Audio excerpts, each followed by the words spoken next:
podcast. Before I start today, I just want to leave a quick shout out to all those who took 1 to 2 minutes of their time to leave a review for us on our podcast, and all those who gave us 5 stars on Apple Podcasts. Really appreciate it. Today we'll be talking about greed, the rationality or irrationality of greed. Greed is a central element in human existence and is the matriarch of a clan of 7 sins. As interesting as it may seem, we exhibit greed or a potential to be greedy.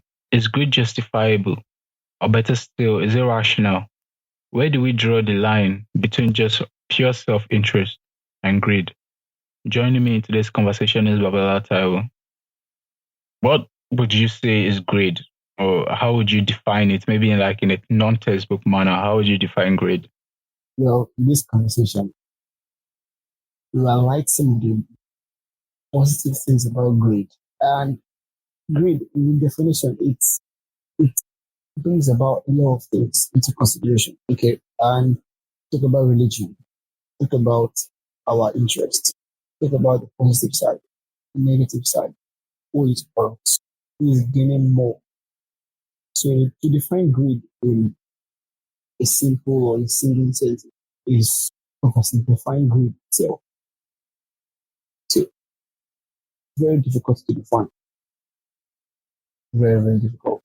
And that's my take on it. Okay, clearly well put. Economists have us to understand that the rational human being is always acting according to his own self-interest. That most of our actions and pursuits are mostly to satisfy our own desires, needs, and self-interest. So I wanted us to clarify that line, because I think most of these things are used interchangeably: greed, selfishness, and self-interest. So how do we differentiate between these three? Because they are used interchangeably, and to me, clearly they are not the same thing. Because to me, I feel like it's normal for humans to act in their own self-interest. So how do we draw the line between self-interest and greed? Okay, greed and self-interest. Okay. Well, it's a very thin line to draw between those two. A very, very thin line. And looking at it, if we say we are greedy, then of course our actions have hurt others. To be acting our own self-interest, we are looking inward to ourselves, concerned about our own welfare, without putting into consideration the welfare of others. But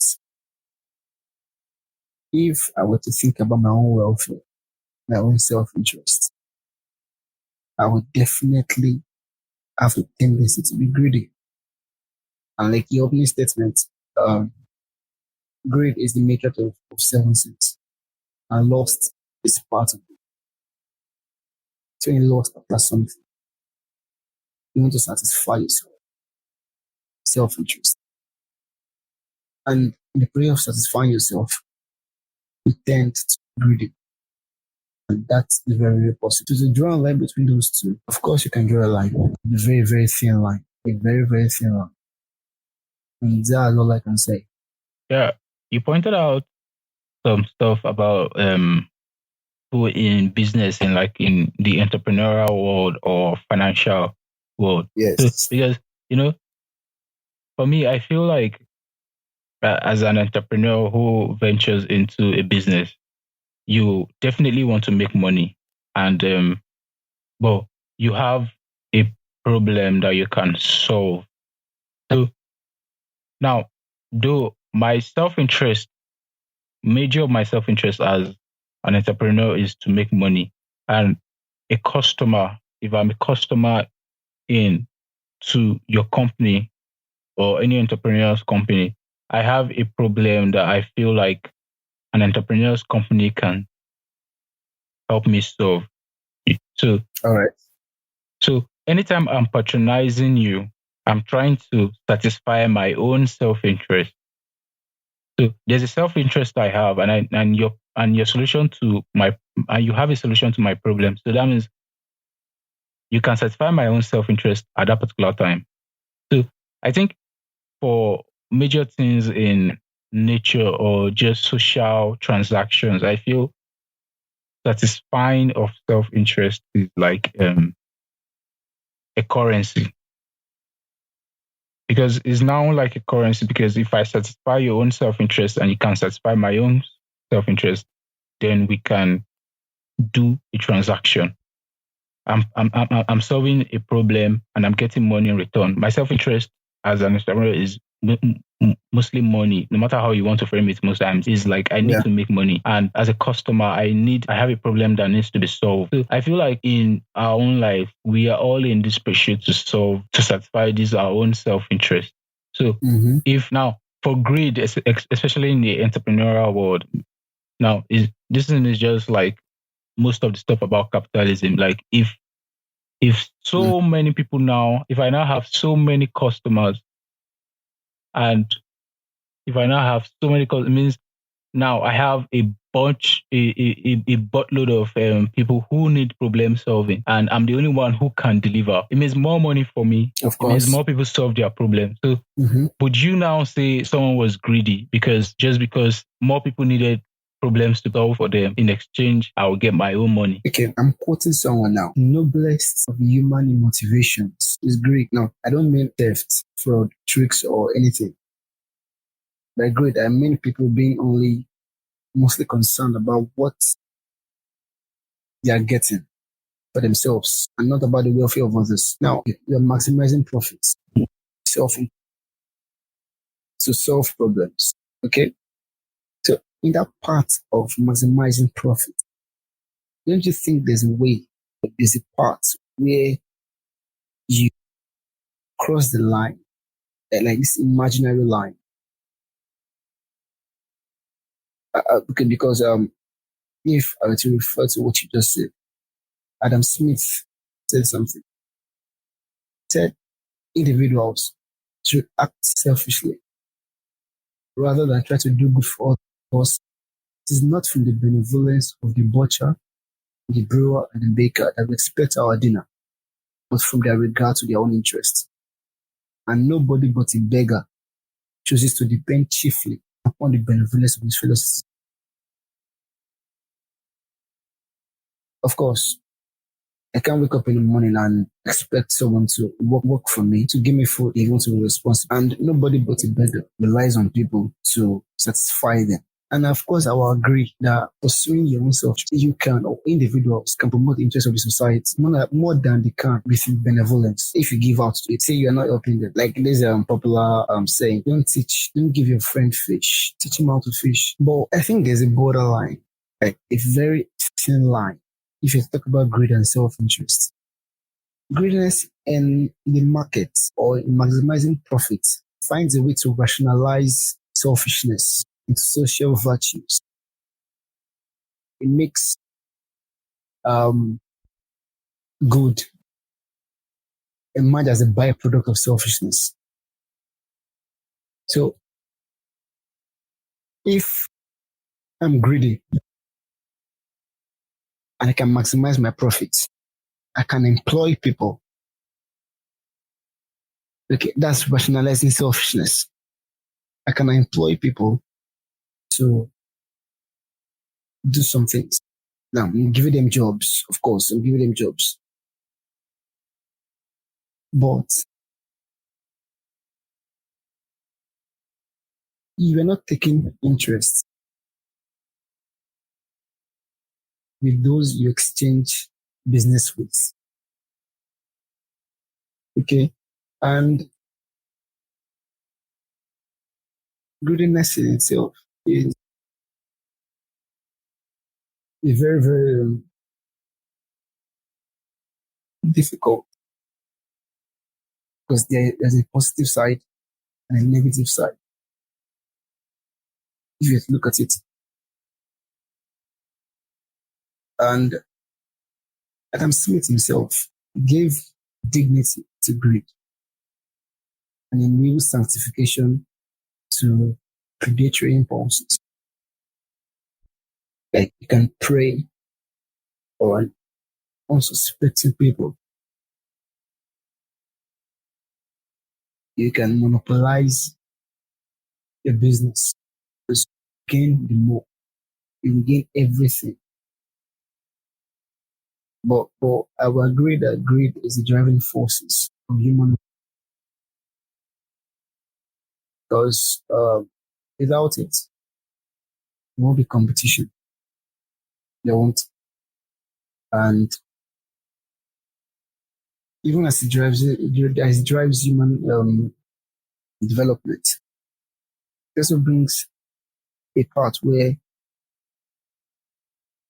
it's common to capitalists. And people don't like capitalism because it's like wealth distribution to a few people. And a large number of people will depend on this field for the daily bread. Okay. And I think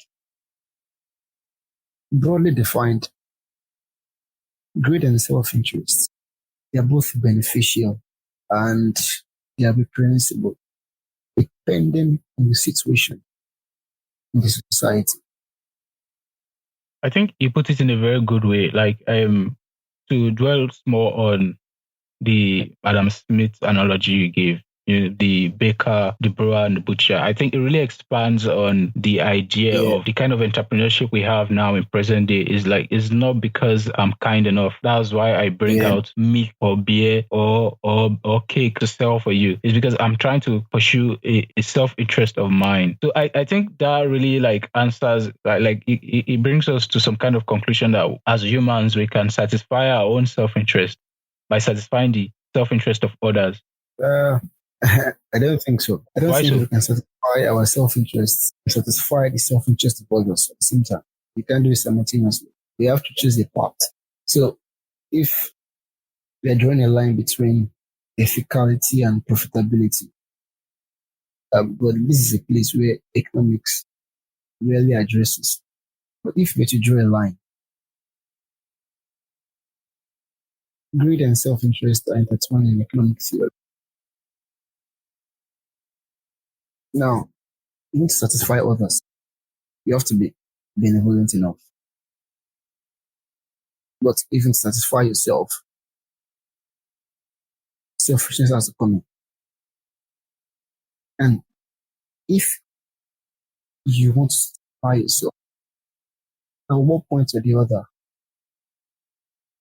deception has to find a way to creep in. Now, although self-interest can be seen as an important foundation of human behavior, greed can be seen as a central motivation and like a behavioral guide for self-interested individuals. As humans, we can care for our fellow humans or fellow people. But what drives us, what motivates, is greed.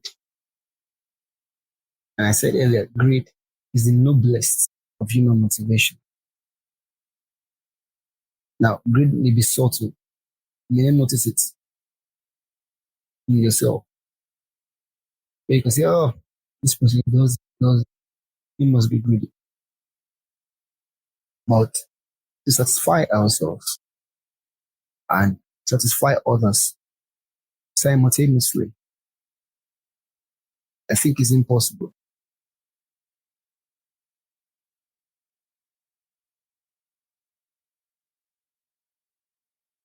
According to Adam Smith, we walk in our self-interest. And if we follow this,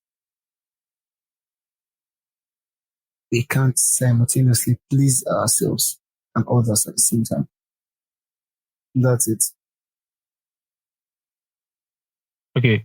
So I might be cutting off in a different tangent here now, but you mentioned something earlier about like how greed can be a kind of motivation for us. Yeah, So of course. that we are motivated by greed. So do you think if we are content, that if we are not naturally greedy, that we can that if we are content, do you think we can improve?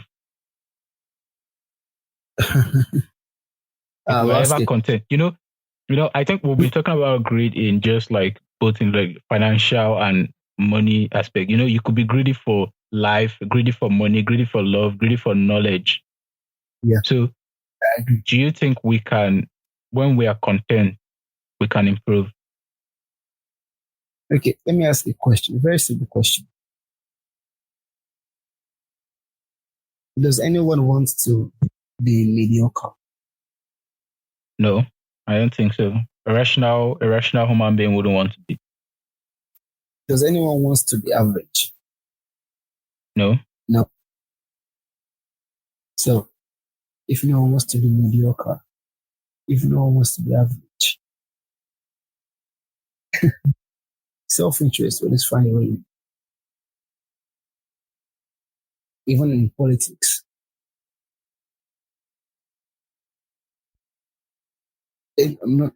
Niccolo Machiavelli said an insatiable hunger for power is unavoidable.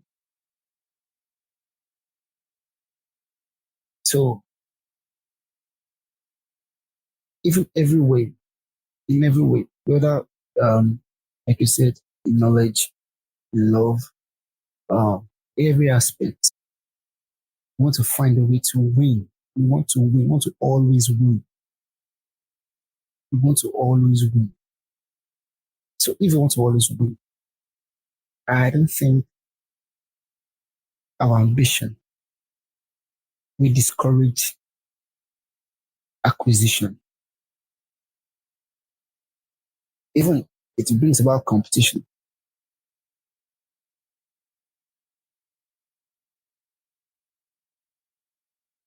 Yeah.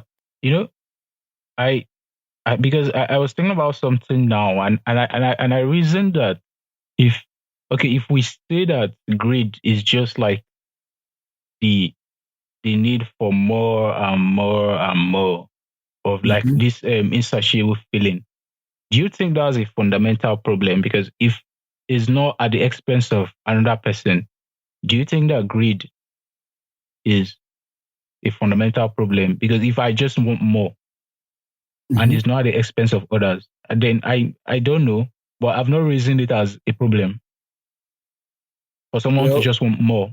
well, do you know if even if you want more, look at it closely. There's a point where you have this sense of entitlement. There's this point. Yes, it might be subtle at the beginning, because there's this sense of entitlement you have. Yeah, I think you put it very well. So now, in our normal human life, we have Okay. people who go through stuff in a normal way. We have people who like go through life pretty normal, and then we have people who are called ambitious. Now, ambitious people, they want more all the time, more of career, more of success, more money, more knowledge, more learning. We'll say they're ambitious. Now, why is one good and the other one bad? Because to me, I feel like there's no there's no really line separating. There's no line separating them. One is just like the same thing. Why is greed bad? Sorry, and why is ambition good? Uh, well, it's good, bad. It's really bad. Because if you look at it, uh, greed itself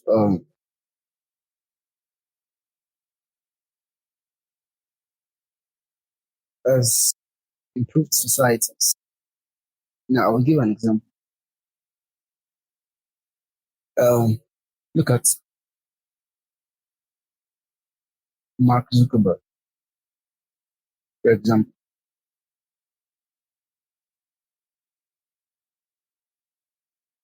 Facebook, when they acquired Instagram, acquired WhatsApp. You know the other companies that maybe we don't know of. Now, I'd say that I can't say it's ambitious because even with everything else, it's okay. Why acquire those? Did they see them as competition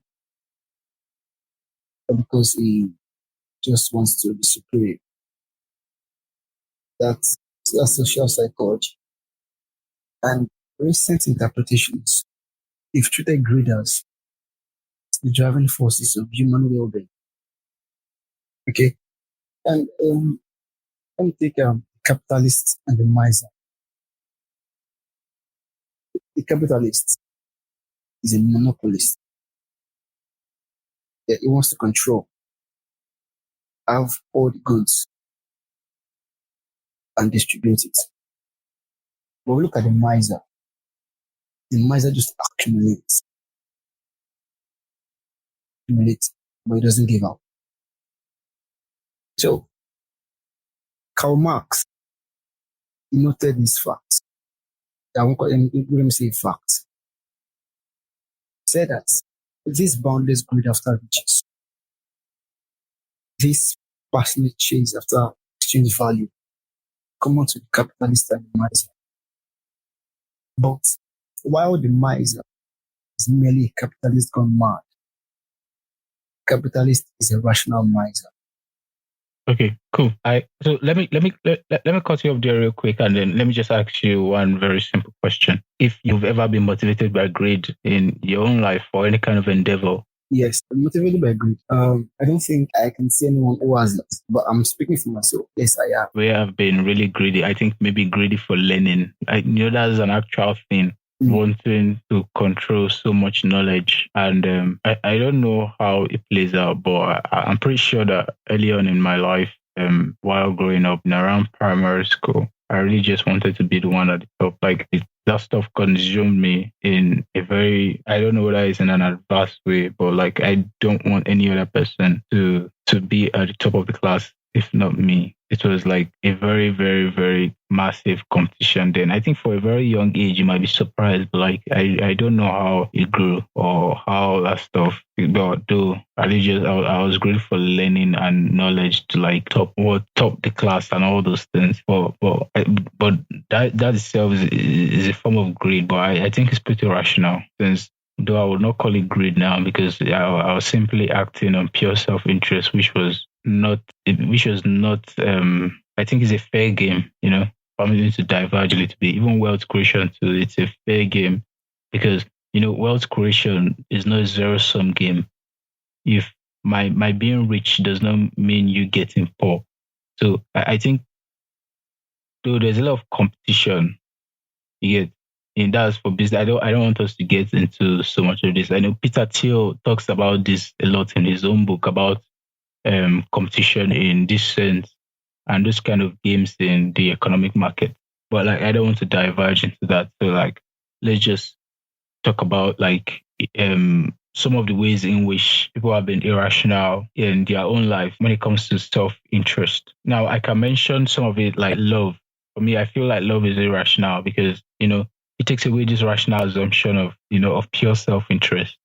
It makes you act in ways that you would never have parents to child love and maybe like couples in a relationship. Like you give it part of yourself to someone. So that kind of situation is irrational to me because, even one a Nobel Prize winner said it one time. He said they were having this round table discussion. He said like the most irrational thing he did was to fall in love with his wife. So love is pretty irrational because that's why I was saying that some people go about their life because because once that happens, it means you go about your life knowing that you are a person, but you don't act fully in your own self interest. I think these are really clear examples. I mean, like I said before, like parents, child, or like couples in a relationship. These are like really clear examples of people acting against their own self interest. I think it's that irrationality that love gives. So I'll say love is like irrational, and I think it's a way to cancel greed. If we had more of that in our own lives and society, you will agree with me that maybe greed would be less in everything. Greed in everything. Yeah, of course, love is irrational. I think in a way, greed might also be a cause of some unhappiness in human life. Because it's now like a drug. Because like a drug, you need a bigger and bigger fix. So you Mm. get something you feel is not enough. So you need more and more and more. Is there a limit to what we can, or can we draw a line to greed? Is there a way where is there a way where we can say, okay, this is enough. We can rest now. Well, I don't think, as far as humans are concerned, I don't think that limit will ever be drawn. Because, I mean, for humans, more is good. More can be good. In fact, for some people, more is better. Because some people even believe that more of a good thing might not be bad. So I feel, but it, it because if we say we want to like draw a line, then that just depends on the individual's moral compass, and which is because it then means you are trying to change something fundamental in the human nature. You Yeah, can't do yeah. that. You can't do that. Maybe evolution can help us cure it, but there's nothing you can do about it. Maybe like in 2 billion years, evolution. But I think in 2 billion years, it will be worse. Yes, because even now and with the way the way it is, and then with the way money has been glorified, or because I'm saying money here because I feel like that's like one of the most kind of things that people can be greedy for, with the way money has been glorified. And because economists don't see money as having value. Money in itself doesn't have value. The value is in what the money can get you. So money just has utility. The value of Yeah, of money is in course. what it can get you. So if we keep stacking and stacking and stacking, though I don't know. I don't see anything bad in stacking if it does not affect other people. But But do you think it won't affect other people? no, it won't. Because like I said before, wealth creation is not a zero sum game. Me getting richer does not mean you are getting poorer. I think some parts of me disagrees with that because if you get a richer, some people might get poor. That's for a fact. That's for a fact. People might get poor. I think even as I want to say it, as you're creating wealth, as you're making yourself wealthier, one way or the other, it's affecting others. I don't have that same belief as you, but I think we can just agree to disagree. It's great rational because if you were to create wealth, sure, you would want to maximize your hours. You want to maximize the hours you employ, your employers use, or your employees use. You want to maximize the resources. You want to maximize your time spent. So in this area of maximization, there's a point where greed. Okay, let me just cut you there a little bit. 'cause once you say like, okay, you're talking about an organization with employees now that wants to maximize employees' input. Now, for me, I just feel it's a two-way thing. It's because everybody has input. I, as an employee, I give my time and expertise to the company. In return, I get rewarded salary or bonuses. A company as an entity in itself is trying to make profit. So it has to get the best of this expertise from people. And it gets money and it gives money. It's creating value for someone and it's also enriching itself. So I don't feel like that in itself is in any way a bad transaction, no matter how you try to see it as if. Though I know that there has been some scenarios in the past where you say employees are, I mean, companies themselves are overusing employees, but I feel that depends on the person, the employee, because me, I believe in hard work and I believe that nothing good comes quite easily. I mean, look at SpaceX. There were some times in the news where Elon Musk was being bastardized for creating a toxic work culture of employees putting in more hours than normal. But they would never have accomplished what they have if that didn't happen. I feel like the fact that we talk about things that we label things as toxic, because if you feel it's good for you and you can manage it, then it's not really a bad thing in that sense. Yeah, of course. I agree with you on that. SpaceX would never have accomplished what they did if the employees didn't put more work hours or what we call toxic work environment. But I would like to disagree with you and say that the employees, it doesn't depend on them. Not everyone can say, no, no, not everyone. So someone who has no choice. Say he has choice, and out the door, staff. But of course, their hours increase the company's output. But at the same time, I think it's what like you said, if the employee can, and besides you're being paid, if you can manage it, stay. But I don't think it depends on the employee. If the employer wants it, you have to do it. Otherwise, your services are not required. And simple as that. And whichever way you want to put it, everything is passed to the self-interest. That's why I modeled it as like a self-interest kind of thing. Because I mean, if when I don't need you anymore, if you don't give me what I want anymore, then I have to drop you. I think it's that kind of framing. Yeah, I agree. And even if we have disagreed on some certain point, I think we can come to the agreement that grade itself is profitable. Yeah, I can agree that grade itself is profitable, like to maybe to the economy, and because if we don't have these people who set out to be very ambitious and try to like achieve so much, then so many of what we have now we would not see them.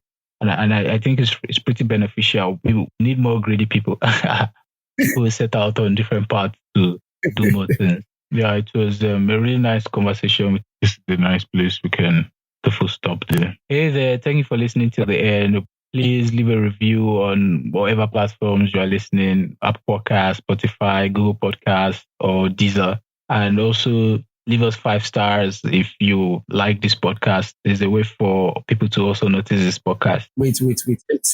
Before you go off, be greedy. Be very greedy. Maybe you can also try to be greedy too. Okay, that's an advice coming from Taiwan, not specifically me. But Okay. look forward to the next episode, and until then, thank you very much. Yeah, sayonara.